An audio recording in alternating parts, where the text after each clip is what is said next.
মোবারক। সবাইকে ঈদুল আজহার শুভেচ্ছা। আপনারা জানেন এই ঈদ আসে ত্যাগের বার্তা এবং সীমাহীন আনন্দ নিয়ে। যদিও সীমাহীন আনন্দ নিয়ে আসে, তবে কোনো কোনো পেশা জীবনে এই ঈদের গল্পগুলো একটু অন্যরকম, যেমন চিকিৎসকদের জীবনে। আমরা সেবায় আনন্দ আমাদের বিশেষ অনুষ্ঠান ঈদুল আজহার। আমাদের সঙ্গে যুক্ত হয়েছেন তিনজন এন্ডোক্রিনোলজিস্ট, তাদের সঙ্গে আমরা আলাপ করব। আমাদের সঙ্গে আছেন ডাক্তার শাহজাদা সেলিম, সহযোগী অধ্যাপক, এন্ডোক্রাইনোলজি বিভাগ, বাংলাদেশ মেডিকেল বিশ্ববিদ্যালয় একই বিভাগের ডাক্তার মারুফা মোস্তারি, সহকারী অধ্যাপক, এবং ঢাকা মেডিকেল কলেজ থেকে আছেন একজন ডায়াবেটিস ও হরমোন রোগ বিশেষজ্ঞ ডাক্তার সৈয়দ আজমল মাহমুদ। আপনাদের তিনজনকে স্বাগত জানাচ্ছি এবং ঈদের শুভেচ্ছা জানাচ্ছি। শুভেচ্ছা আপনাকে। অনুষ্ঠান শুরু করবার আগে দর্শক আপনাদের জানিয়ে দিতে চাই, আমাদের অনুষ্ঠানটি সহযোগিতা করছে এরিস্টো ফার্মা লিমিটেড। ডাক্তার শাহজাদা সেলিম, আপনার কাছে জানতে চাই যে কতগুলো ঈদই তো আসলে জীবনের পার হয়ে গেছে, এখন জীবনের পড়ন্ত বেলার দিকে এগিয়ে যাচ্ছেন। বিশেষ করে মানে এত এত ঈদের মধ্যে কোনো ঈদ কি এখনও খুব স্মৃতিতে খুব আনন্দ নিয়ে আসে? সেরকম একটা ঈদের গল্প আপনার কাছে শুনতে চাই। ধন্যবাদ আপনাকে এবং সকলকে শুভেচ্ছা জানাচ্ছি। বাংলাদেশের মানুষের জীবনে দুই ঈদ কিন্তু খুব গুরুত্বপূর্ণ একটি মানে আনন্দের উৎস। আর যেহেতু বাংলাদেশ প্রধানত মুসলিম সংখ্যাগরিষ্ঠ দেশ, সুতরাং সারা রাষ্ট্রীয় পরিস্থিতির উপরে কিন্তু ব্যাপক প্রভাব রয়ে গেছে। আমরা হাফ সেঞ্চুরি করে ফেলেছি, সুতরাং বাংলাদেশ হিসাবে কিন্তু আপনার হিসাবে ঠিকই আছে যে আর উপরে ওঠা রাস্তা কম, নিচের দিকে যাওয়ার সম্ভাবনা বেশি। তো এর মধ্যে এটাকে আমি এইভাবে বলছি এই কারণে এখন স্মৃতি কাতরতার সুযোগ আছে। আচ্ছা, যদিও খুব বেশি হয়েছি তা নয়, আমি নিজেকে এখনো খুব চাঙ্গা মনে করি, তবুও কিন্তু ওই স্মৃতিগুলো আছে। আর আমার মনে হয় শুধু আমি নয়, আমার কাছাকাছি বয়সের আপনিও আমার কাছাকাছি ধরে নিলাম, এদের সকলেরই ঈদ নির্ভর আনন্দ বেদনার স্মৃতিগুলো যদি আপনি হিসাব করেন, তো সে ছোটোবেলায় বাবা মা ভাই বোন সবাই একসাথে, যখন অর্থনৈতিক সচ্ছলতাও একটু কমই ছিল, কিন্তু তার মধ্যেও অল্প অল্প প্রার্থী ব্যাপক আনন্দের উৎস ছিল বটেই। এখন সচ্ছলতা বাড়লেও বিভিন্ন কারণে এখনকার আনন্দগুলো কিন্তু ওই আনন্দকে ছুঁতে পারে না। আমার মনে হয় এটার কিছু মানসিক এবং কিছু বাস্তব কারণও আছে। যেমন আপনার যদি 1 কোটি টাকা থাকে, আপনি 50 লক্ষ টাকা দিয়ে একটা জিনিস কিনলে যে আনন্দ পাবেন, আপনার যদি 20 টাকা থাকে 19 টাকা দিয়ে কিনলে আনন্দটা কিন্তু অনেক গুণ বেশি হবে। তো সেভাবে কিন্তু আমরা বড় হয়েছি। এবং আমার কাছে কিছু কিছু চোখ বন্ধ করলে যদি আমি ঈদের আনন্দের স্মৃতির কথা ভাবি, আমার মনে হয় ক্লাস 6, 7, 8-এর সময় পড়ার সময়কার কিছু স্মৃতি এখনো জল জল করে, যেগুলো পরবর্তীতে আর হয়তো কোনোভাবে আমার হয়তো এমন হতো যে এক সেট জামা প্যান্ট জুতা একসাথে পাওয়া যেত না, এমন ঈদও তো গেছে। এই ক্ষেত্রে আমি খুব ইন্টারেস্টিং করি, আমার চোখে একদম রংটাও ভেসে ওঠে যে আমরা 4 ভাই, আব্বা একবার করলেন কি ঈদের আগে, এবং তখন যেটা হতো যে দর্জিকে কাপড় বানাতে দেওয়া মানে এমনও হতো যে ঠিক নামাজের আগে আগে ডেলিভারি পাওয়া যেত এবং রাতে গিয়ে বসে থাকতে। হ্যাঁ, বসে আমরাও তাই করেছি। এবং সেই ঈদের আগে রাত্রে আমরা 5টা সেট রাখি, আমরা 4 ভাই আর আব্বা, এবং 5 জনের একই শার্ট, লম্বা লম্বা এবং হলুদ সবুজের একটা স্ট্রাইপ ছিল। আমার বয়স তখন কত হবে, এই 11-12 এরকম, কিন্তু আমার কাছে এখনো সারা জীবনের কাপড়ের মধ্যে ওটা এখনো চোখে লাগে যে ওই সময় আমরা 5 জন একই রঙের শার্ট বানিয়ে পরের দিন পরেছি। আসবো বা ডাক্তার মারুফা মোস্তারি, নিশ্চয়ই আপনিও স্মৃতি হাতড়ে বেড়াচ্ছেন, কিছু পেয়েছেনও বোধহয়, একটু বলেন আমরা শুনি। আসলে স্মৃতিগুলো তো সবসময় মধুরই হয়ে থাকে, যেহেতু ঈদ মানেই আনন্দের। সবসময় আমরা একসাথে ঈদ করেছি, তবে যেহেতু মেয়ে হিসাবে এখানে একটু কিছুটা পর্যায় হিসাবে আমাদের একটু চেঞ্জ এসেছে। যেমন ছোটোবেলায় বাবা মার সাথে ঈদ করেছি, যখন বাবা মা ম্যাক্সিমাম টাইমে দেশের বাইরে থাকতেন তখন আমি নানা নানির সাথে ঈদ করেছি। তারপরে বিয়ের পরে তো শ্বশুর বাড়িতে ঈদ করছি। তো প্রতিটা ঈদই আসলে আনন্দের, মানে সবগুলোই খুব সুন্দর স্মৃতি। এখন একটা পর্যায়ে কিন্তু একটু বিষাদের ইয়াও আসছে, সেটা হচ্ছে কোভিডের সময় আমরা দেশের বাড়ি যেতে পারিনি, তখন ঢাকায় ঈদ করতে হয়েছে, মানে একা ঈদ করতে হয়েছে। সেটা কিছুটা মলিন ঈদ বলবো আমি। মানে সেই ঈদটা কি এরকম যে একটা ঈদই এরকম ছিল নাকি? হ্যাঁ, একটা ঈদই এরকম ছিল। জি। মানে একজন চিকিৎসককে দেখলাম যে উনি ভেঙে পড়ছিল তার ওই ঈদের গল্প বলতে গিয়ে, কারণ উনি কোনো দিনই তার পিতামাতা ছাড়া ঈদ করেন না, একটা ঈদই তার বাইরে ঈদ করতে হয়েছে, এবং এটা কোভিডের সময়ে। জি, ধন্যবাদ। ডাক্তার সৈয়দ আজমল মাহমুদ, আপনি নিশ্চয়ই আমাদের কিছু বলবেন। জি, ধন্যবাদ আমাকে সুযোগ দেওয়ার জন্য। আসলে আগেকার দিনে বা ছোটোবেলায় যেসব ঈদগুলো হতো সেগুলো সবাই পরিবারের সবাই মিলে একটু এরকম একটু আনন্দ ঘন পরিবেশে হতো সবাই মিলে, এবং হলো গিয়ে দেখা যেত যে ঈদের আগের থেকেই সেরকম একটা উদ্দীপনা বা উত্তেজনা কাজ করতো। কিন্তু এখন অবশ্য দেখা যায় যে অবশ্য কর্মব্যস্ততা ফাঁকে ওইভাবে আগের মতোভাবে আসলে হয়ে ওঠে না। আবার এর মাঝে এমনও গেছে যে আমি যেহেতু সরকারি চাকরি করি এবং দেখা গেছে যে ঈদের দিন কুরবানি ঈদের দিন সকাল থেকে ডিউটিও করা লেগেছে কয়েকটা ঈদে, এরকমও গিয়েছে। ধন্যবাদ। ডাক্তার শাহাদাত সেলিম, উনি যেহেতু দাদা দাদির কথা বললেন, মারুফা মোস্তারি ম্যাডামও বললেন, মানে এক জীবনে কতজনকে পেলেন? দাদা দাদি নানা নানি সবাইকে পেয়েছেন? ও, এই ব্যাপারে আমি খুবই গর্বিত। খালি পেয়েছি বললে কম হবে। কেন যেন এই ঘটনাটা ঘটেছিল আমার দাদা দাদির, আমরা কিন্তু অনেক ভাই বোন, আমরা 9 জন, আমাদের আরও অনেকে ফুফা, আব্বা একা ছিলেন কিন্তু আব্বার 4 বোন ছিলেন, তাদের ছেলে মেয়ে মিলে অনেক। আবার নানার দিক থেকে আমরা 37 জন, খালাতো ভাই বোন মিলে 37 জন।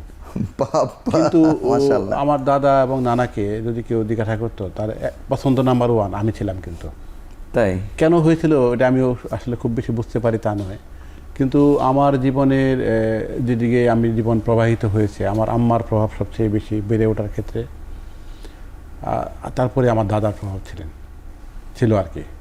তো এইগুলো তো সবাই পাচ্ছে তাও নয়, কারণ কেউ কেউ হয়তো দাদাকে দেখতেই পায়নি।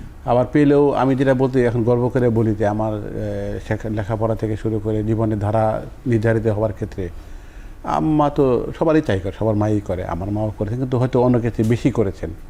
কিন্তু দাদার ভূমিকাটা আমি এখনও ও আমার সরাসরি ছাত্র এবং অন্যদের ক্ষেত্রে বিভিন্ন উদাহরণে আমি দাদা আমাকে কি শিখিয়েছে বলি। তো এইভাবে ছিলেন। আমার নানাও কিন্তু এটা আনন্দ বেদনা দুটি আছে না, উনি মানে খুব আপ্রাণ চাচ্ছিলেন যে আমি ডাক্তার হই। আচ্ছা। কিন্তু আমি যে বছর পরীক্ষা দিলাম, আমার পরীক্ষার যেদিন পরীক্ষা সেদিন রাতেই উনি মারা গেলেন, উনি আর দেখে দিতে পারেন না যে আমি ডাক্তার হয়েছি। তো এগুলো খুব আনন্দ এবং অনেক সময় মনোকষ্টের কারণ হয়ে দাঁড়ায়। ডাক্তার মারুফা মোস্তারি, আপনি বলছিলেন যে আপনি নানা নানির কাছে ঈদ বেশি কাটিয়েছেন। মানে দেখেন যে পিতামাতার সাথেও নানা নানির বা দাদা দাদির এমন ঝগড়া হয় যদি নাতির গায়ে মানে পিতামাতা যদি টাচ করে আর কি, এরকম অনেক ঘটনা আমরা আমাদের পরিবারে দেখেছি আর কি। তো যখন আপনি পিতামাতা ছাড়া নানা নানির সাথে ঈদ করলেন, আবার যখন পরবর্তীতে পিতামাতা পেলেন, এই দুটোর আনন্দের ব্যাখ্যাটা আপনার কাছে জানতে চাই। আসলে একটা কথা মানে আমাদের মুরব্বীরা বলে থাকেন যে ভালোবাসা নিম্নমুখী। মানে দাদা দাদি বা নানা নানি ওনাদের কাছে নাতি ওনারা বেশি প্রিয়, মানে নিজের সন্তানের চাইতেও পরবর্তী জেনারেশনটা বেশি প্রিয়। ঠিক তেমনি তাই বাবা মা থাকলে এক ধরনের আনন্দ, আর বাবা মা দাদা দাদি বা নানা নানির সাথে যদি একসাথে ঈদ করি সেটাও খুবই আনন্দের। এমনও হয়েছে যে আমরা দেশে বাড়ি ঈদ করেছি, তখন শুধু বাবা মা ছিল, অন্যান্য আত্মীয় স্বজন ছিল না, সেটা এক ধরনের আনন্দ। তখন হয়তো সব আত্মীয় স্বজন না থাকলে ঈদটা সেরকম ঝাঁকঝমকপূর্ণ হয় না আর কি। আবার যখন সাথে থাকেন দাদা দাদি নানা নানি, সেটা অন্যরকম আনন্দ, ওনাদের ভালোবাসা তো অফুরন্ত। আজমল মাহমুদ, আপনার কাছে জানবো যে এই কতগুলো ঈদ এমন করা লেগেছে পেশা জীবনের স্বার্থে যে আপনি বাড়িতে যেতেই পারলেন না, যেটি বলছিলেন, মানে সেই ঈদগুলো তো একটা সময় অভ্যস্ততার পর্যায়ে যায়, কিন্তু কখনো কখনো প্রথম ঈদটা হঠাৎ করে একটা ঝাঁকি দেয় আর কি। মানে সেই ঈদটা কেমন ছিল যে আপনি যেতে পারলেন না? মোটামুটি আমি সরকারি চাকরি শুরু করার পরে 2017 সালের দিকে দেখা গেল যে প্রথম ঈদটাই ঈদুল আজহার, সেটা প্রথম ঈদটাই আমার তখন এমার্জেন্সি ডিউটি করা লাগলো। সেক্ষেত্রে আমার ঈদের নামাজটা পরেই আমি এমার্জেন্সিতে আসলাম, এবং হাইওয়ের পাশে হয় আমার তখন পোস্টিং ছিল দাউদকান্দিতে। আচ্ছা, খুবই সড়ক দুর্ঘটনা প্রবণ এলাকা। এবং ওই দিনেই দেখা গেল যে হাইওয়েতে এত অ্যাক্সিডেন্ট হলো যে এরকম প্রায় একসাথে মোটামুটি 40 থেকে 50 জন একসাথে এরকমভাবে বাস অ্যাক্সিডেন্ট হয়ে এরকমভাবে আসলো। মোটামুটি আমরা সাপোর্ট নিয়ে ওইরকমভাবে কিছুটা প্রাথমিক ম্যানেজমেন্ট করে যেগুলোর উন্নত চিকিৎসা লাগবে যাদের, ওনাদেরকে এরকম জায়গায় পাঠানো হলো। ওই দিন মোটামুটি এরকম প্রথম 2017 সালে তখন 12 ঘন্টা পর্যন্ত ডিউটি করে এরপরে আমি মানে ঈদ যে কখন গেছে টেরি পাননি হয়তো, না এমন হওয়ার কথা, সেটা টেরি পাওয়া যায় না। ডাক্তার শাহজাদা সেলিম, এই যে ঈদের কথাও যদি আমরা বাদ দিই, মনে করেন যে আপনি হয়তো আজকে চিন্তা করেছেন 10টা পর্যন্ত রোগী দেখবেন, কিন্তু রোগী তো কখনো বিনা নোটিসে অনেক সময় চলে আসে, তাকে রেখেও আপনারা যেতেও পারেন না। মানে ঈদ যেমন ত্যাগের বার্তা নিয়ে আসে, এরকম একই ত্যাগের গল্প প্রতিদিন কেমন কেমন করে আপনাদের সামনে হাজির হয়? এটা কিন্তু ঠিকই আছে। আর একটা এখন তো প্রফেশনাল মানে পেশাগত জীবনও দীর্ঘদিন হলো। আজমল যেটা বললো, আমরা কিন্তু এই সময় পার করে এসেছি, ডাক্তার মারুফ পার করেছেন। এখন আপনার এই যেমন যে অনুষ্ঠানটা হচ্ছে, যে আপনার ধারাবাহিকভাবে বিভিন্ন বিশেষজ্ঞ গ্রুপ ডাক্তারদেরকে নিয়ে আলোচনা করছেন, সবারই কিছু কিছু মিল আছে আমাদের, আবার কিছু কিছু আলাদা রকমও আছে। যেমন যারা অর্থোপেডিক সার্জন, ট্রমা সার্জন, তাদের কিন্তু এই সময় একরকম কাজ। আমাদের যারা মেডিসিনের আমরা ব্রাঞ্চগুলো আরেক রকম, কিন্তু তবুও ঈদের দিনগুলো আমাদের আতঙ্কটা বেশি থাকে। আমি এক সময় হৃদরোগ হাসপাতালে ছিলাম অ্যাসিস্ট্যান্ট রেজিস্ট্রার হিসাবে, বারডেমেও ছিলাম অনেক দিন কোর্সে থাকার সময়, সোহরাওয়ার্দীতে ছিলাম। তখন ওই পোস্টগুলোতে অ্যাসিস্ট্যান্ট রেজিস্ট্রার বড় বড় স্যারেরা কিন্তু মোটামুটি কম ঝুঁকিতে থাকে। সব ঝুঁকি চলে আসে ওই লেভেলে ডাক্তারদের, বটেই। এবং এই ঝুঁকির কোনো সীমা নাই। এই কারণে বলছি যে কীভাবে রুগী আসছে, কতটা খারাপ অবস্থায়। হাসপাতালের সকল সাপোর্ট টিম কিন্তু মিনিমাম, তখন অধিকাংশ লোকই যারা যেভাবে পারে ছুটি কাটাচ্ছে, অ্যাডজাস্ট করে নিচ্ছি আমরা। কিন্তু ওই সময় যে রোগীগুলো আসে, রোগীগুলো কিন্তু খুব খারাপ অবস্থায় আসে। তো দুর্ঘটনার রোগী হয়, সেটাও খুব খারাপ। হৃদরোগ হাসপাতালে আমি যখন ছিলাম তখনও, এখন যারা আমাদের হাসপাতালে আসছে, আমরা কিন্তু প্রস্তুত থাকি যে রোগীর সংখ্যা খুব কম থাকবে, কিন্তু খারাপের মাত্রা সবচেয়ে বেশি থাকবে। তো এটা কিন্তু আমরা এখন মানসিক প্রস্তুতি থাকে, এজন্য আমরা কিন্তু ঘাবড়াই যাই না, কিন্তু কষ্টকর পরিবেশ কিন্তু পার করতে হয়। কিন্তু রুগীরাও যারা এই সময়ে আনন্দ বাদ দিয়ে তাকে হাসপাতালে আসতে হলো, তারাও কিন্তু দুইটা ঘটনা ঘটে বাংলাদেশে। কারণ আসলে যেহেতু অ্যারেঞ্জমেন্টে কিন্তু স্বল্পতা আছে, আমরা যেহেতু অনেক দিন থেকে এগুলোর সাথে জড়িত, অন্য সময়েও কিন্তু এই স্বল্পতা থাকে। কিন্তু অন্য সময়ে সবাই হয়তো আমরা গায়ে গতরে পরিশ্রম করে কিছুটা পার করতে পারলাম। এখন কে গায়ে গতরে পরিশ্রম করবে, তারাও কিন্তু নেই। না থাকার কারণে সাপোর্ট কিন্তু সবচেয়ে কম, কিন্তু রুগীটা সবচেয়ে খারাপ। এই দুটোটা আমরা করি। আবার হচ্ছে রুগীদের পক্ষ থেকে, রুগী তো রুগী, আত্মীয় স্বজনরাও কিন্তু কেউ কেউ থাকে, সেও কিন্তু পরিস্থিতি বুঝেন, আমাদের সাথে তাল মিলিয়ে সাপোর্ট দেওয়ার চেষ্টা করে। অনেকেই আবার হয়তো উল্টা দিকে, কেন এরকম কেন হচ্ছে না, এরকম কেন হলো, আমার রুগী যেন খারাপ হলো। তো আমরা একই সাথে রোগকে ম্যানেজ করি, রুগীদেরকে ম্যানেজ করি। তো করতে গিয়ে সবসময় সফল হওয়া যায় সেটা তো সুযোগ নাই, ব্যর্থতাও আছে, কিন্তু আমরা যুদ্ধটা কিন্তু করি, যুদ্ধটা করতে থাকি। এবং সফল হলে আনন্দ, যেমন তখন ঈদের আনন্দ, এই সফলতার আনন্দ হতো আর একটা বাড়তি আনন্দ হতে পারে। কিন্তু আমরা কিন্তু এই সংখ্যা নিয়ে থাকি যে কখন এই ঝামেলার মধ্যে পড়ে যাই। আপনাকে ধন্যবাদ। আমরা ছোট্ট একটি বিরতি নিয়ে আলোচনায় ফিরছি। ধন্যবাদ।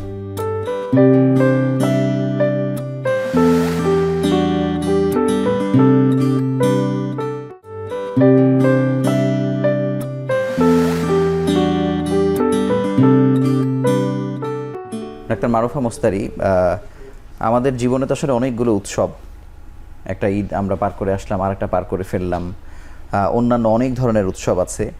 কিন্তু আগে যখন মানুষ কম খেতে পেত বা অতিরিক্ত খাওয়ার প্রবণতা মানুষের কম ছিল, আর্থিক সীমাবদ্ধতা ছিল, তখনই তো এত রোগশোক নিয়ে মানুষ কম এসছে আর কি। এখন এই যে খাবার প্রবণতা, বিশেষ করে এই কোরবানি ঈদ আপনাদের সাবজেক্টের সাথে অনেক বেশি সম্পৃক্ত, কতগুলো ঝুঁকি আসলে মানুষের বাড়িয়ে দেয়, বা মানুষের সতর্কতাও আসলে কেমন কেমন করে দরকার? হ্যাঁ, এটা একটা ইম্পর্টেন্ট কোয়েশ্চেন। আপনার আসলে কোয়েশ্চেনের মধ্যে কিছুটা আনসার আছে। আপনি নিজে বলেছেন আগে এত বেশি ভ্যারাইটি ছিল না খাবারের, খেতেও কম। আবার আগের দিনে যেটা হতো, এই যে ওই বয়সে যে ছেলে মেয়েরা টিনেজে সবাই খেলাধুলা করতো, বাচ্চারাও খেলাধুলা করতো, এবং বড়রাও কম বেশি অ্যাক্টিভ ছিল। এখন যেমন খাবারের ভ্যারাইটি আসছে, প্রযুক্তি চলে আসছে অনেক অ্যাডভান্স, সেই কারণে কি হয়েছে, ওই অ্যাক্টিভিটিটা কমে গেছে, ঘরে আনন্দ, টিভি, মোবাইল কমে গেছে, সব গেট টুগেদার করছে, ভ্যারাইটি অফ খাবারও খাচ্ছে। তো এখানে একটা ইমব্যালেন্স হচ্ছে, অতিরিক্ত অতিভোজন হচ্ছে, আবার এদিকে অ্যাক্টিভিটি কম। এই ইমব্যালেন্সের কারণে ওবেসিটি আসছে, সাথে এই রিলেটেড যে ডিজিজগুলা, যে ডায়াবেটিস, হাইপারটেনশন, কার্ডিয়াক যে কমপ্লিকেশন, এগুলো সব রোগগুলো একটার পর একটা চলে আসছে।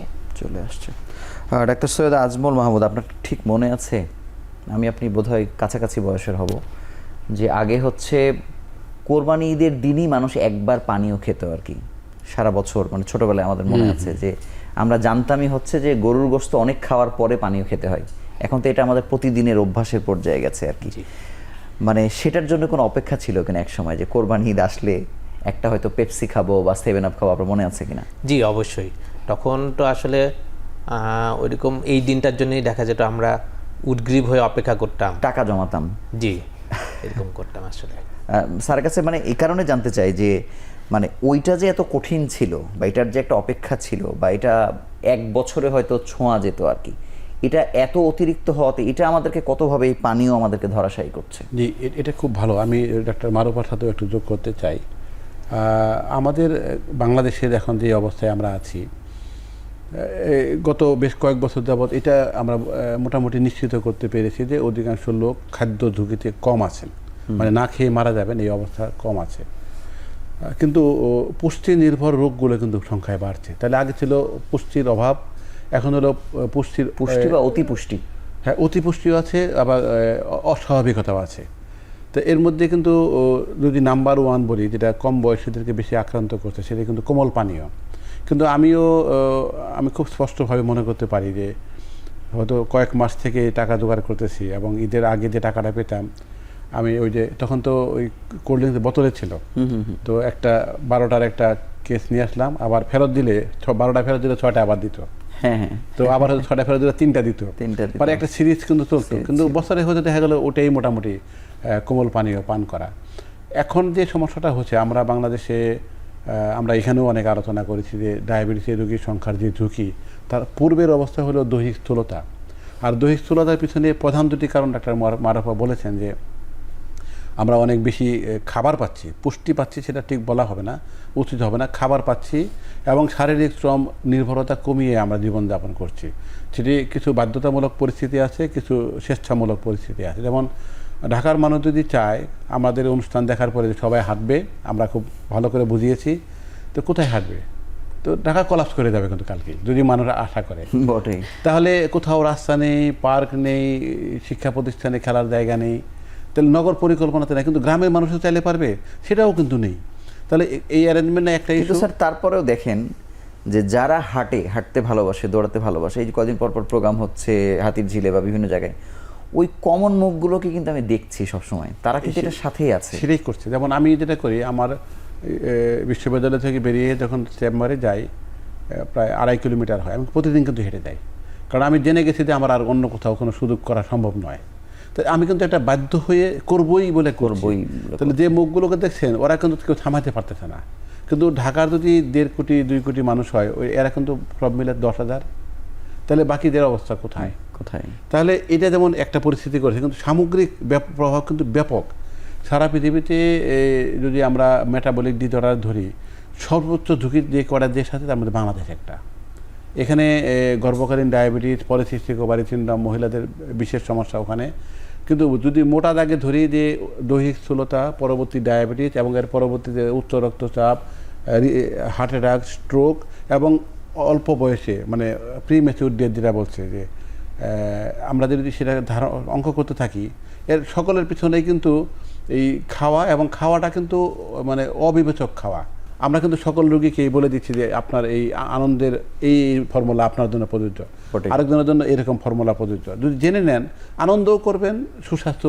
কিন্তু আমি এখানে ডাক্তার মারুফা মোস্তারি আপনার কাছে জানতে চাই যে আমরা রমজান মাসে, রমজানের সময় একই আলোচনা করেছি, কোরবানি ঈদের পরেও একই আলোচনা করছি, যে মানে ঈদের সময় আমি রোজা যেমন পালন করব সেটি যেমন মানুষ একটু আসে, কোরবানি ঈদের পরে কি পরিমাণ খাবে কি না খাবে সেটা নিয়ে তো মানুষ আসলে কনসার্ন না। বা যিনি ওবেজ তিনি বেশি খাচ্ছেন, তিনি বেশি পানীয় খাচ্ছেন, তিনি আবার বেশি চিনিওয়ালা খাবার খাচ্ছেন, মানে এটা কি মানে একটা শ্রেণী কি এই রকম কিনা, মানে কি দেখেন? একটা মানে ইটস অল অ্যাবাউট ইমব্যালেন্স। একটা শ্রেণী আছে যে কিছুই মানবে না, উনি জানেন কিন্তু তারপর মানবেন না।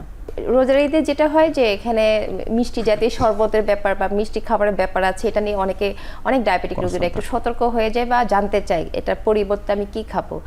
আর এই কোরবানি ঈদে যেটা হয়, এখানে মাংস খেতে হয়, এখানে খেতে হয় না, মিষ্টির ব্যাপারটা আসে না, সেই জন্য খুব একটা জিজ্ঞেসও করে না। কিন্তু তার মধ্যেও কিন্তু মাংস তো একেবারে কম না, সেও তো তাকে অনেক ঝুঁকি। তারপরেও কিছু কিছু রোগী আছেন যাদের স্থূলতা আছে, যেটা বলেন ডাক্তার শাহজাদ ইসলাম ভাই, বা যাদের হার্টের সমস্যা আছে বা অনেকে কিডনি সমস্যা আছে, যে বলে যে আমাদের তো মাংস একদমই খেতে পারবো না।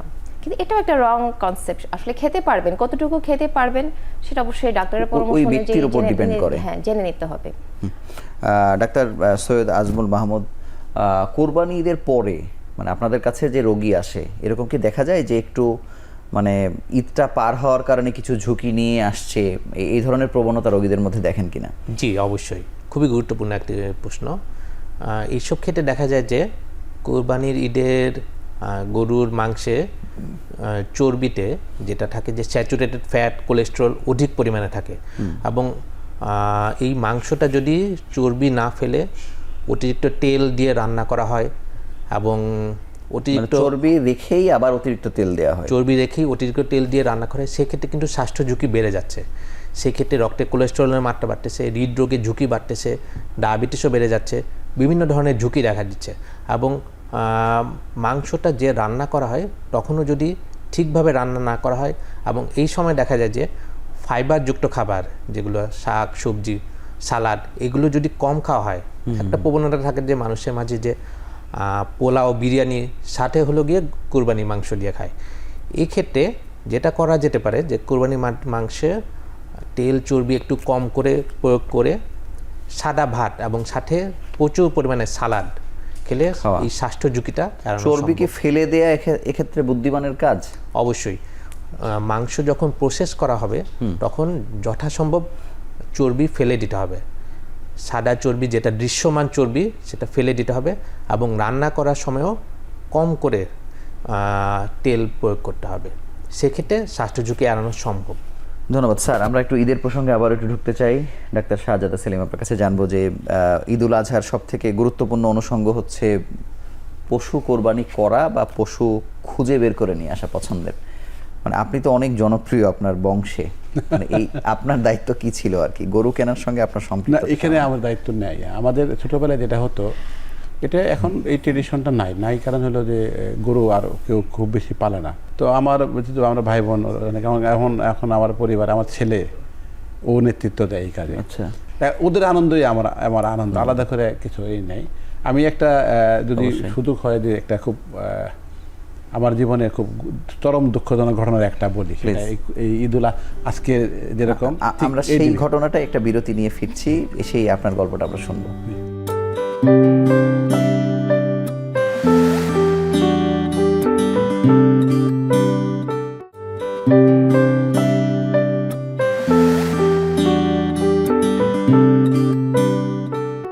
ডাক্তার শাহজাদা সেলিম, আপনি বিরতির আগে বলতে চাচ্ছিলেন আপনার জীবনের একটি দুঃখজনক ঘটনা রয়েছে, মানে এই এক হিসেবে আজকের দিনই আসলে। সেটা হলো 2007-এর 22শে ডিসেম্বর ছিল। ওইটা 21শে ডিসেম্বর এই ঈদুল আজহা ছিল। তো আমি বাড়িতে গিয়েছিলাম, বাড়িতে তখন আম্মা বেঁচে ছিলেন, এখন নেই। তো তারপরে ঈদের পরের দিনই ঢাকায় আসছি। তো ওখান থেকে যে গাড়িগুলো আসে, গাড়িগুলো এটা কিন্তু আমরা মোটামুটি জানি ঈদের আগে যেমন ঢাকা থেকে বড় শহরগুলো থেকে একদম পাগলের মতো গাড়ি ছুটে বাড়ির দিকে যায়, আবার পরে আবার এই লোকগুলাকে ফেরত নিয়ে আসে। তো ওখানেও বাসটা ওরকম ওভাবে আসছিল। রাস্তার ইটা কম। এই কালিয়াকৈরের ওখানে 1:30টার দিকে হবে মনে হয় দুপুর। তো আমাদের গাড়িটা অ্যাক্সিডেন্ট করে। এখানে আমাদের পরে জানিয়েছি যেটা 3 জন মারা যায়, আর আমার অবস্থা খুব খারাপদের মধ্যে একটা ছিলাম। আমার পিছনে আরেকটা মেয়ে ছিল। আমরা ধনবাড়ি থেকে ওই গাড়িটা ওখান থেকে। আপনিও সড়ক দুর্ঘটনায় পড়েছেন? হ্যাঁ, ওখানের মধ্যে আমিও একজন ছিলাম আর কি। তারপরে ওখানে আমি শেষ কথা বলেছি আমার ওয়াইফের সাথে। এরপরে মোবাইল আমার পকেটে ছিল। হাসপাতালে নেওয়ার পরে আমি ডিজোরেন্টেড ছিলাম। কী বলেছি আমার কিন্তু মনে নাই। সন্ধ্যা 7:30টার দিকে যখন অপারেশনের পরে জ্ঞান ফিরে, ওর পরে থেকে আমার কিছু কিছু মনে আছে আর কি। ডাক্তার কাজল এবং ডাক্তার সালাউদ্দিন ওরাই আমাকে নিয়ে আসে। গায়নির কাজল স্যার? হ্যাঁ, আর আমরা তো ছোটোবেলা থেকে মানে অনেক আগের মতো। ওরা এই ঘটনাটা করতে ওই ফোন থেকেই মেডিকেল টেকনিশিয়ান, সে হয়তো বুঝতে পারছে যে আমি ডাক্তার। তারপরে ফোন করেছে আমার ওয়াইফকে, সে তখন কাজলকে ফোন, ওরা তখন হাসপাতালে ডিউটি করতেছে। ওরা নিয়ে লাকিলি যে গাড়িটা দাঁড়িয়েছিল ইয়েলো ক্যাব ছিল তখন, সেও আবার টাঙ্গাইলের। তো ওরা মানে সবাই মিলে একটা কি মানে ম্যাজিকের মতো ঘটনা ঘটলো। তারপরে আমাকে নিয়ে আসছে, আমাকে অপারেশন করা হলো একবার। তারপরে এই 5টা পাঁজরের হাড্ডি ভাঙা, এটা এই হাড্ডিটা ভাঙা, মেল ইউনিয়ন হয়ে গেছে এরকম উঁচা নিচা। এখানে 13টা সেলাই লাগলো। তারপরে পরের দিন দেখা গেল যে চোখে কাঁচ ঢুকে আছে। তো সেটাকে পরপর 3বার অপারেশন করা হয় আমার চোখে। মানে ঈদের এই এত কিছুর মধ্যে আমি পরে দীর্ঘদিন আর বাসে উঠতে ভয় পাইতাম। মানে বাসের একটা শব্দ আছে না, যে যেমন স্পিড বাড়ালে বা ব্রেক করলে, এবং এরপরে যখন আমি গাড়িতে এখনও খুব কমই উঠি, কিন্তু ওই শব্দটা আমাকে আতঙ্কিত করে, যে ওই গাড়িতে বাস ব্রেক করে ওরা স্পিড বাড়ায়, এবং অনেক দিন আমি গাড়িতে উঠতে পারতাম না। এবং তারপরে যে ঘটনাটা আমার জীবনের প্রভাব পড়েছে, আমি কিন্তু ঈদের সময়টাতে মুভমেন্ট একদম না করতে পারলে ঘরের মধ্যে থেকে এই আতঙ্কজনক একটানা 3 মাস ভর্তি থেকেছি আমি তখন কেবিনে, তখনকার যে বিএচএমওর কেবিনের একটানা 3 মাস, এবং বিএচএমওতে একটা অপারেশন, চোখের 3টা অপারেশন, 4টে অপারেশন আমাকে করতে হয়েছে পরপর। আমি ডাক্তার মারুফা মোস্তারি আপনার কাছে একই প্রসঙ্গে একটু জানতে চাই যে প্রতি বছর ঈদের আনন্দ মানেই 350 মানুষ বাংলাদেশ থেকে নাই, তারা মারা যাচ্ছেন, এবং এটি পৃথিবীর অন্য কোথাও আসলে এভাবে হয় কিনা, বা আমরা যেমন উৎসবপ্রবণ, আবার ওই এমন জায়গায় ঘটনাগুলো ঘটে, আমাদের যেহেতু ট্রমা সেন্টারগুলো সেভাবে তৈরি হয়নি, আপনারা এই ডিসিপ্লিনের চিকিৎসক না, তারপরে বলছি যে মানে এটি আমাদের মানে যিনি দুর্ঘটনায় পড়লেন না তাকেও কতটা বেশি কষ্টের মধ্যে ফেলে দেয়। এখানে আসলে কষ্ট, যে ফ্যামিলিরা এফেক্টেড ওদের জন্য তো এটা জীবনব্যাপী একটা ব্যথা তাদেরকে বয়ে বেড়াতে হয়। আর আমরা যারা থাকি, জুনিয়র যখন ছিলাম, বিশেষজ্ঞ হয়নি, তখন আসলে আমরা সবসময় অনকলে কিন্তু থাকতাম, ইমার্জেন্সি আসতে পারে যে কোনো সময়। এই রোড ট্রাফিক অ্যাক্সিডেন্ট তার মধ্যে অন্যতম। আর এটা এখন অনেক বেশি বেড়ে গেছে, কারণ এখন মোটরসাইকেল বেশি ইউজ করছে, মানে মোটরসাইকেল নিয়ে বাড়ি চলে যাচ্ছে পর্যন্ত এই ঝুঁকিটা নিচ্ছে। জি জি, মানে এবং এগুলো বন্ধ করে দেওয়া উচিত। যার পর্যায় থেকে এখানে সতর্ক থাকতে হবে, তার ইন্ডিভিজুয়াল সতর্কতা দরকার। ভিড় ভাট্টা বা ইয়ার মধ্যে গাড়ি না চালানো, বা নিজ দায়িত্ব নিয়ে গাড়ি না চালানো, সতর্কতার সাথে চালানো। তাছাড়া সমাজ থেকে প্লাস রাষ্ট্র থেকে কিন্তু এখানে একটা ভূমিকা পালন করা খুবই দরকার। জি, ধন্যবাদ। সৈয়দ আজমল মাহমুদ, আপনার কাছে জানবো গরু কেনার কোনো গল্প আপনি আমাদেরকে শোনাবেন কিনা, নাকি আপনি এটার মধ্যেই নেই? আসলে গরু সরাসরি আসলে ওইভাবে কিনতে যাওয়া হয় নাই, সাথে যাওয়া হয়েছে, কিন্তু আসলে সরাসরি আমি যাওয়ার অভিজ্ঞতা নাই। আসলে কেমন গরু পছন্দ হয়, কি কালার ভাল লাগে, নাকি কোনো পছন্দ নাই?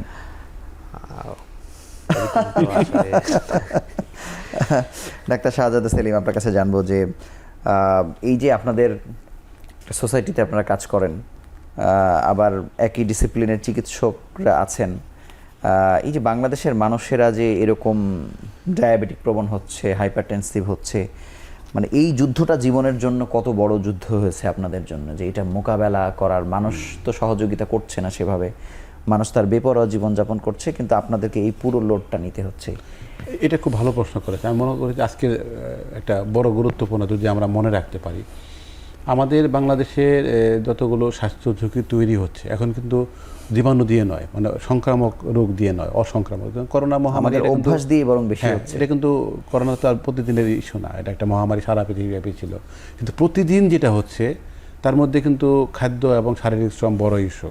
কিন্তু বাংলাদেশের মানুষের সামগ্রিক অর্থে যে বড় বড় ঝুঁকি তৈরি হচ্ছে, মানে একবারে ঝুঁকি আমরা জাম্প করছি খারাপের দিকে, তার মধ্যে এই আনুষ্ঠানিকতা কিন্তু বড় ইস্যু। আমি একটা দুইটা করে উদাহরণ দিই। 2 ঈদ, পূজাগুলো, পরিবারের আরও কিছু উৎসব আছে, যেমন ধরেন বিয়ে থেকে জন্মদিন, পহেলা বৈশাখ সারা পৃথিবীতে দারুণ একটা উৎসব। সেখানেও কিন্তু যদি আমরা খাদ্য কথা ভাবি, যদি কেউ একদম আদর্শ পদ্ধতিতে বাঙালি ধারাই করে, সে কিন্তু ওই পান্তাভাতি খাবে, শুধুই কার্বোহাইড্রেট, আর কিচ্ছু নেই। তাহলে বাংলাদেশের অনুষ্ঠান মানে বিপুল কার্বোহাইড্রেট এবং কার্বোহাইড্রেট। তাহলে এটার বিনিময়ে কী হচ্ছে? কার্বোহাইড্রেট মানে শর্করা বাড়া রোগটাই প্রধানত ডায়াবেটিস। আর ডায়াবেটিস তো জীবনের রোগের একটা ভিত্তিপত্র স্থাপন করে, এবং হাজারটা রোগ তখন রাস্তা পেয়ে গেল। তার মধ্যে আমাদের এখন যদি আমরা গত একটা বড় গবেষণা কিন্তু আপনারা জানেন, অনেকবার আলোচনা হয়েছে যে 71% রোগী মানুষ মারা যাচ্ছে নন কমিউনিকেবল ডিজিজে, এবং এর প্রধান ভিত্তিটা কিন্তু ডায়াবেটিস করে দিচ্ছে, এবং ডায়াবেটিসকে ভিত্তি তৈরি করে দিচ্ছে এই যে খাওয়া দাওয়ার অস্বাভাবিকতা এবং এই আনুষ্ঠানিক এই খাবারগুলো। তাহলে এর মধ্যে মাংস থাকুক, পোলাও থাকুক, বিরিয়ানি থাকুক, রসগোল্লা থাকুক, সেমাই থাকুক, ঘুরে ফিরে কিন্তু চরিত্র খারাপ, একরকম খারাপ। তাহলে এটাকে কিন্তু আমরা পরিবর্তন করতে চাই, না করে উপায় নেই। আপনি দেখেন যে মানুষ যখন একদিন বুফে খেতে যাচ্ছে, সেখানেও কিন্তু আপনি সবজি কি আর খুঁজে পাওয়া যায় না, আবার সেখানে কোনো ভিড়ও নাই মানুষের। আমি ডাক্তার মারুফা মোস্তারি, আপনার কাছে একটু অন্য প্রসঙ্গে জানতে চাইবো যে ঈদের সময়গুলোতে মানুষ যখন বাড়ি ফেরে, বিশেষ করে চিকিৎসকরা, একটা হচ্ছে হঠাৎ করে পেয়ে গেলে তাকে একটু দেখিয়ে নেওয়া, কথা বলা, রোগের বিষয়ে প্রসঙ্গ আসে। আবার অনেক অনেক গ্রামে চিকিৎসক যেখানে কম একটা অপেক্ষাও থাকে যে অমুক আসলে অমুক বিশ্ববিদ্যালয় থেকে এসছে, মানে এইটাও বা আসলে বিব্রত বা কতটুকু করে বা কতটা আনন্দ আসলে বাড়িয়ে দেয়? বিব্রত আসলে আমরা হয় না, অভ্যস্ত হয়ে গেছি। আমার কাছে যেটা মনে হয়, আমি যদি দুইটা ভালো কথা বলে যদি ওনার উপকার করতে পারে, এটা আমার জন্য মানে, কিন্তু ঈদ কেন্দ্রিক এরকম অপেক্ষা থাকে কিনা? ঈদ কেন্দ্রিক অপেক্ষা খুব একটা থাকে না, কারণ আমাদের ফ্যামিলিতে অনেকে ডাক্তার আছে। হ্যাঁ, সেই লোডটা হয়তো আমাকে নিতে হয়নি এখানে। উনি শহরে থাকে, এজন্য শহরে থাকেন। কিন্তু এটা কিন্তু আপনি যেটা বলছেন খুব আমার জন্য খুব কষ্টকর হয়ে দাঁড়ায়। আনন্দ আছে কিন্তু কষ্ট আছে। এমন ওরা এসে ডেকে তোলে আমাকে, আবার কেউ কেউ এসে বলে এতক্ষণ ঘুমাইলে হবে, আমি তো 2 ঘন্টা যাবত বসে আছি।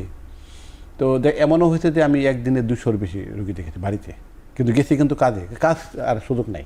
আপনার তো মনে হয় উত্তরবঙ্গে? হ্যাঁ, টাঙ্গাইলে। তো গ্রাম বলে এটা হয়, কিন্তু শহরে কিন্তু এটা হবে না। কিন্তু আনন্দ কিন্তু আমরা পাই আসলে, কারণ এদের অনেকের সাথে অন্যভাবে দেখা হতো না, এই উপলক্ষে দেখা হচ্ছে। এবং অনেকের সাথে হয়তো ছোটোবেলায় গোল্লাছুট খেলেছি, ফুটবল খেলেছি। যেমন এখন আমের সিজন, আমার খুব মনে আছে যে আমের সময় আম পড়তো, ডুব দিয়ে আম তুলতাম, সেগুলো সেই আজকে রুগী হয়ে আসছে। তো এই আনন্দ তো আছেই। আছে স্যার, একেবারে আমের প্রসঙ্গে আপনি যদি এসে পড়েছেন, আমের মৌসুমের মধ্যে আমরা আছি, লিচুর মৌসুমে আছি। মানে আম যে বেশি খাওয়ার প্রবণতা বা আম যে আমাদেরকে ভীষণ আনন্দ দেয়, এটির সাথে কি এই ডায়াবেটিস বা এই রোগশোকের কোনো সম্পর্ক আছে? আমি অনেক সময় ইয়ার্কি করে বলি যে আমরা তো ডায়াবেটিসের অনেক আলোচনা করি যে কীভাবে কি টেস্ট করে ধরা পড়বে। আমি জাস্ট এটা ইয়ার্কি, কিন্তু সিরিয়াস, যেহেতু একটা আনন্দময় অনুষ্ঠান। আমি কাউকে বলি যে আম ঝুলিয়ে রাখেন, ওর চোখ মুখের দিকে তাকান, কেমন অভিব্যক্তি সেটা থেকে বোঝাতে হবে ডায়াবেটিস আছে কি নাই। মানে এমন কোনো ডায়াবেটিসের রুগী নাই যে আম পছন্দ করছে না। এবং কেউ কেউ আছে যে আমের সিজনে ডায়াবেটিসের ডাক্তার কাছে যাবেই না, কারণ গেলেই ও বলবে যে এই শৃঙ্খলা ওই শৃঙ্খলা, এবং আম খাওয়া কমে যাবে। তো আম যেহেতু আসছে, আম শেষ করি, ব্লাড সুগার তো বেশি থাকে, পরে যাবো। এবং কিছু কিছু রুগী খুব খারাপ অবস্থাতে আসেন, এবং আমি জাস্ট রুগীর চেহারা ছবি মেনশন করছি না। আমার ইতিমধ্যেই যেহেতু কিছু কিছু আম অ্যাভেলেবল হয়ে গেছে, গত 2-3 দিন এদেরকে আমি বারবার বলার চেষ্টা করছি। একজন বললে যে স্যার কোনোভাবে খালি আমটা এলাও করেন, সব কথা শুনবো, খালি এটার একটা ব্যবস্থা আমাকে করে দিন। মানে আমের প্রতি যে টানটা, বৈজ্ঞানিক সম্পর্কটা একটু জানতে চাই যে এটা কেন ক্ষতিকর। দুইটা সম্পর্ক আছে, মানে কেন উনি আগ্রহী হচ্ছে, এটা যেমন একটা কারণ। এটা যেমন ধরেন এই রোগী কিন্তু রসগোল্লার প্রতি এতটা আগ্রহী নয়, আমের প্রতি আগ্রহী। মানে রসগোল্লা তো তার একটা ভীতিও আছে, হ্যাঁ, কিন্তু আমকে তো মনে করে যে এটা একটা ন্যাচারাল বিষয়। ন্যাচারাল, সেটা কিন্তু আছে। কিন্তু আমরা যদি ফলগুলোকে ভাগ করি, যেমন ধরুন জাম্বুরা, আমরা, আমলকি, এটা কিন্তু সবাই জানে যে এটা খুব ভালো, আসলেই কিন্তু খুব ভালো। শুধু ডায়াবেটিসের রোগী না, সকল মানুষের জন্যই ভালো। এরপরে যদি আরেকটু নেই, যেমন দেশি পেয়ারা, তারপরে এই সবুজ আপেল, কমলা, এগুলো কিন্তু সামান্য কিছু সুগার বাড়াবে। কিন্তু মালটা, তরমুজ, পেঁপে, আনারস, এগুলো কিন্তু প্রচুর বাড়াবে। আমও কিন্তু এই একই, মালটাও বাড়াবে সুগার, মালটা কিন্তু কমলার চেয়ে অনেক বেশি বাড়াবে। তাহলে এই আমরা 3টা গ্রুপ বললাম, সর্বোচ্চ যারা বাড়াবে তার মধ্যে পাকা কলা এবং আম রক্তের গ্লুকোজ বাড়াবে। তো এখানে ডায়াবেটিসের রোগী কোনো খাবারের প্রতি বেশি আগ্রহী হবে না যেটা সুগার বেশি নাই।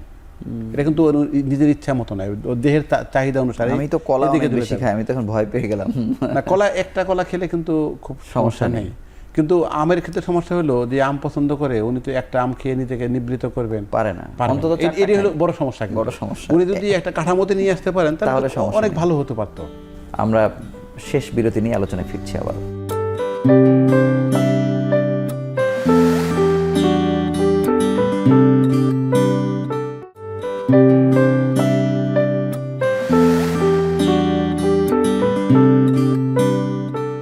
ডাক্তার মারুফা মোস্তারি, আপনার কাছে জানবো যে ঈদ তো হঠাৎ করে আমাদের কাছে এসে চলে যায়। আগে যেমন ছিল ঈদ ঘটা করে আমাদের কাছে আসতো যখন বয়স কম ছিল, কিন্তু তারপরেও এই ঈদুল আজহা আমাদেরকে কি কি দিয়ে যায়? কিছু না কিছু তো দিয়ে যায় অবশ্যই। আপনাকে কি দেয়? জি, ঈদের যে গেট টুগেদার হয়, একটা পারিবারিক যে মিলন মেলা হয়, এখানে সবার যে একটা সান্নিধ্য, ভালোবাসা, যেটা হয়তো আমরা যে প্রফেশনাল লাইফে থাকি আমরা দীর্ঘদিন এটা থেকে বঞ্চিত থাকি, সেটা একটা ইম্পর্ট্যান্ট একটা ইস্যু এখানে থাকে যে আমরা এখানে গেট টুগেদার করতে পারি, সবার সান্নিধ্য পাই। একই সাথে যে আপনি যেহেতু আমি ডক্টর, সেহেতু আমাদের অনেক আত্মীয় স্বজন আসেন, তখন তাদের যে রোগ ব্যাধি এগুলো নিয়েও কিন্তু ডিসকাশন চলে, এমন এর ফাঁকে ফাঁকে কিন্তু চিকিৎসাও চলে। সুতরাং হ্যাঁ, এগুলো পাশাপাশি চলতে থাকে অ্যাজ এ প্রফেশন হিসাবে। তো সবকিছু মিলাই আমার কাছে ঈদের যে ব্যাপারটা বা ঈদের যে স্মৃতি, সেটা মানে একটা বিরতি বিশ্রাম, জি একটা বিরতি, জি মিশ্রণ। ডাক্তার সৈয়দ আজমল মাহমুদ আপনার কাছে জানবো যে ঈদের সময়ের বিনোদন এক সময় ছিল যে আমরা হয়তো ঘটা করে ছায়াছন্দ দেখা ইত্যাদি দেখা বা একটা টেলিভিশন কেন্দ্রিক একটা ব্যাপার ছিল, মানে এখনো ঈদ কি কোনো বিনোদন দেয় কিনা গেট টুগেদার ছাড়া, আপনাকে কি দেয়? জি ধন্যবাদ। আগেকার দিনে যেরকম বললেন যে একটা ছায়াছন্দ হতো বা ওরকম ছোট থাকতে ওইটার জন্য অপেক্ষা করা হতো, এখন কিন্তু আসলে টেলিভিশন ওরকমভাবে আসলে খুবই আমাদের ক্ষেত্রে দেখা যায় যে খুবই কম দেখা হয়। তবে যেটা গেট টুগেদার সাথে ফ্রেন্ডের সাথে আড্ডা এগুলো হয়, একটু বিরতিহীন ঘুমানো হয়, অবশ্যই ছুটি পাওয়া যায়। স্যার ঈদের দিন আমি আমার ওরা জানে, আপনি হয়তো কিছু জানেন, তো যেহেতু আলোচনা হচ্ছে বলি, আমি যেহেতু গবেষণা প্রধান আকর্ষণ আমার জন্যে, ছাদের বাগানও আমার জন্য খুব আকর্ষণ। আমার জীবনের, আমার বন্ধুরা আমার জীবনের একটা গুরুত্বপূর্ণ, চরম গুরুত্বপূর্ণ অংশ। যেমন ফেসবুকে আমার যখন আমরা 5-7 জন বন্ধু একত্রিত হই, আপনি হয়তো খেয়াল করে দেখবেন, আমি ওখানে নিচে লিখি যে আমার অবিনশ্বর বন্ধুরা, আমার কাছে কিন্তু ওরা ওই রকমই। এবং এইখানে আমি যেটা, ওরাও যেহেতু আমার মতোই ব্যস্ত, কেউ কেউ হয়তো আমার থেকে বেশি ব্যস্ত, তো আমি খুব চেষ্টা করি এবং সেটা পারিও, বেশিরভাগ সময় পারি যে ওদের অনেকের সাথে কিছু একটা শুধু আনন্দময় জীবন, অন্য কিছু নেই এটা। তো শুধুমাত্র বেঁচে থাকার জন্য আনন্দের একটা উৎস যারা, তারা কিন্তু এই সময় আমরা একত্রিত হই এবং কাজ করি। কিন্তু একই সাথে পেশাগত কাজের প্রভাব থেকে যায়, যতগুলো গবেষণার পরিকল্পনা আর্টিকেল এগুলো যেমন থাকে বা মানে, এবং আমি আমার পরিবারকে নিরবিচ্ছিন্ন কিছু সময় দিতে চাই যেটা অন্য সময় পারি না। এই সময় কিন্তু এটা মানে ঘুমাচ্ছি, এটাও কিন্তু পরিবারের একটা নিরবিচ্ছিন্ন সময়ের অংশ, এটা কিন্তু পারি আমরা এই সময়। মানে আপনি হয়তো ঘুমাচ্ছেন কিন্তু পরিবার তো আপনাকে পাচ্ছে, আপনি নাগালের মধ্যে আছেন। ডাক্তার মারুফা মোস্তারি, একেবারে একটা অন্যরকম প্রশ্ন করি যে চিকিৎসক তো চায় যে কোনো মূল্যে একটা রোগীকে সুস্থ করবার জন্য, অনেক সময় দেখা যায় যে আপনার সমস্ত জ্ঞানের মধ্যে দিয়েও আসলে সাধ্যে কুলাচ্ছে না, রোগীকে সুস্থ করা যাচ্ছে না, কিন্তু আপনিও এক ত্যাগের মানসিকতা নিয়ে পেরেশান হয়ে যাচ্ছেন, তাকে কিভাবে সুস্থ করা যায়, মানে এই যুদ্ধটা কেমন, এই যুদ্ধটা কেমন চলে ভেতরে? বা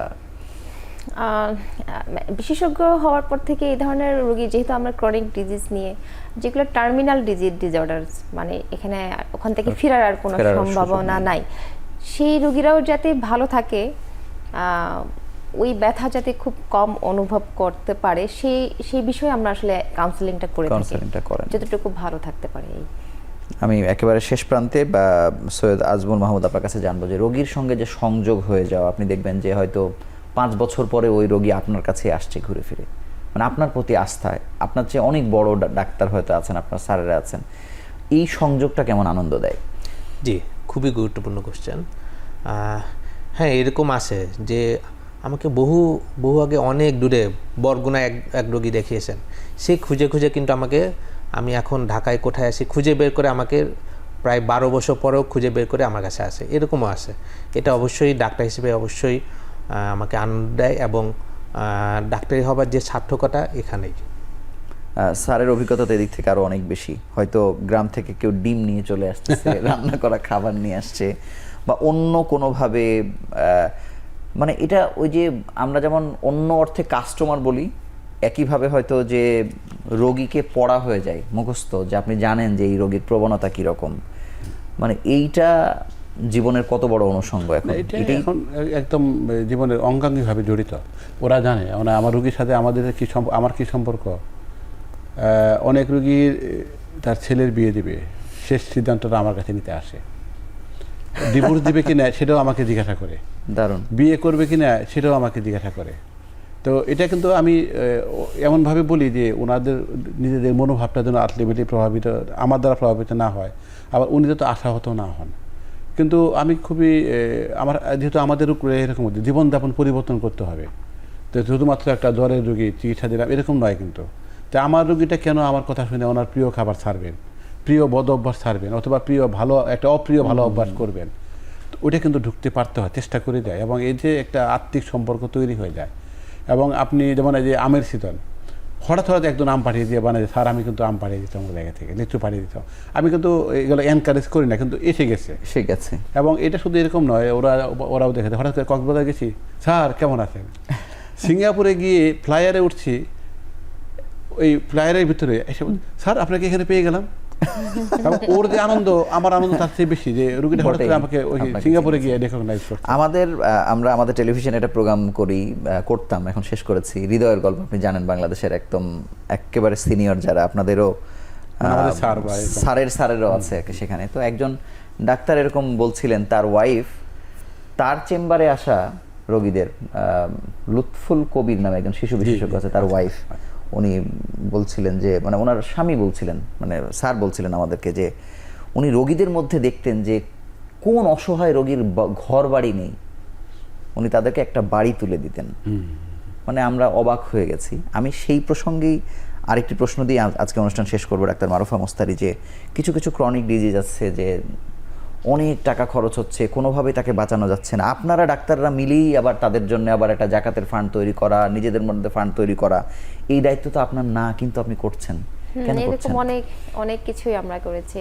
কোনো রোগীর দিকে তাকিয়ে হয়তো ভিজিটটা নিতে পারছেন না। আমি একটু সূত্র করি, আমরা যেমন, আমি একটা যেহেতু ইউনিটের দায়িত্বে আছি, আমরা কিন্তু একসাথে কাজ করছি, এবং এখন অধিকাংশ রোগী এরকম যে অন্য কোথাও গিয়ে কোনোভাবে কুলায় উঠতে পারতেছে না, এবং আমরা এই যুদ্ধটা কিন্তু রোগীরা কেউ বোঝে, কেউ বোঝে না, আপ্রাণ যুদ্ধ করে যাচ্ছি। যেমন আমাদের ডায়াবেটিস রোগী কিন্তু সবসময় ব্যয়বহুল চিকিৎসার মধ্যে আছে, কিন্তু আরও খারাপ অবস্থায় পড়েছে, এবং আমরা নিজেরা টাকা দিয়ে অন্য কোনোভাবে কোনো না কোনোভাবে একটা রাস্তা তৈরি করে ফেলছি যে এই অবস্থাটা পার করে নিয়ে যাচ্ছি, এবং এই সকল ডাক্তারই কিন্তু করছে।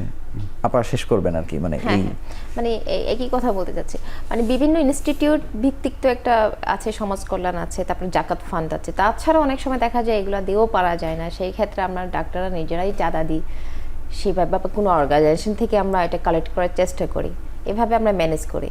কিন্তু এই প্রসঙ্গে আমি আরেকটু বলবো, যখন অনেক জুনিয়র ছিলাম, যখন বিভিন্ন ইয়েতে চাকরি করেছি, সেই সময় দেখা গেছে এই ধরনের, সেটা যেহেতু ইনস্টিটিউট ছিল না, ওই ধরনের সাপোর্ট ছিল না, তখন দেখা গেছে নিজের পকেট থেকে টাকা দিয়ে করেছে আর কি। কৃতজ্ঞতা, এবং আপনাদের তিনজনকে আমাদের এই সেবায় আনন্দ অনুষ্ঠানে আসবার জন্য আবার ধন্যবাদ জানিয়ে শেষ করছি। ধন্যবাদ। ঈদ আসলেই হাজার রং নিয়ে মানুষের কাছে আসে, চিকিৎসকদের জীবনে তো ঈদ আর আলাদা, বিশেষ কি আর বলবো, বছরব্যাপী নানান ত্যাগের মধ্যে দিয়ে আসছে, যদিও নানা ধরনের নেতিবাচক কথাই চিকিৎসকদের ব্যাপারে আমাদের বাংলাদেশে ছড়িয়ে আছে। গণমাধ্যম কর্মী হিসেবে আমরা কখনো কখনো লজ্জিত হয়ে যাই যে কি লিখছি তাদেরকে নিয়ে, কিন্তু তাদের জীবনের এই ত্যাগ এবং রোগীকে সুস্থ করবার জন্য তাদের প্রাণান্তকর চেষ্টা, সেটি যদি না থাকতো তাহলে হয়তো আমাদের ঈদই বা কেমন করে আসতো, বা আমাদের সারা বছরের সুস্থতাই বা কীভাবে আসতো। তো আমরা আশা করি আমরা যারা আমাদের জীবন বাঁচিয়ে রাখার জন্য জীবনভর চেষ্টা করছেন, তাদেরকেও যত রকম সহযোগিতা করা যায়, এবং আমরা চাই বাংলাদেশের সবাই সুখী, সুস্থ এবং সুন্দরভাবে দিনাতিপাত করুক, এই প্রত্যাশা আজকের মতো বিদায় নিচ্ছি। ভালো থাকুন, সুস্থ থাকুন, ঈদ মোবারক।